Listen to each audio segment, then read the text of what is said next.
I wrote this article in response to Jasmine Crockett's comments about the need for illegal immigration and the importance of having them in our society to do work that quote unquote Americans don't want to do. What I found is that Jasmine Crockett is not alone. This is a sentiment by many of prominent Democrats, where they think that we must keep the status quo. I mean, who's going to do the work? And what they ignore is the amount of human suffering that comes along with it. They never address how many children are actually kidnapped during the process of attempting to come through our southern border by cartel members and other gangs. They don't talk about the women as well who end up in brothels around our country. During the Biden administration, New York City had a surge of brothels that popped up that were gang controlled and cartel controlled. No one made any sort of link as to, hey, this cheap labor comes with significant consequences. It comes with human suffering attached to it.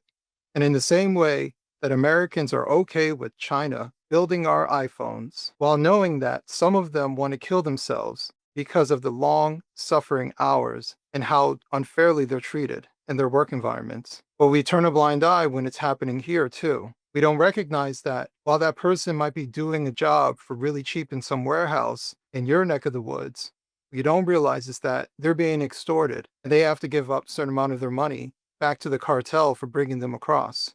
And if they don't, they'll kill them or one of their relatives. These are things that a lot of Democrat politicians constantly ignore. They don't want to talk about the human suffering. They want to make someone like Tom Homan seem like a crazy madman for wanting to shut down a border. But even from Tom Homan's words, he's seen the horrors that they won't talk about. So I think it's about time for us to bring up how the Democrats are using essentially pro-slavery logic to maintain the status quo of illegal immigration within our country. Back in the 1800s, they made the same argument. If we get rid of the slave, the African slave particularly, who will pick the cotton? Who will do the work? Our entire industry will collapse.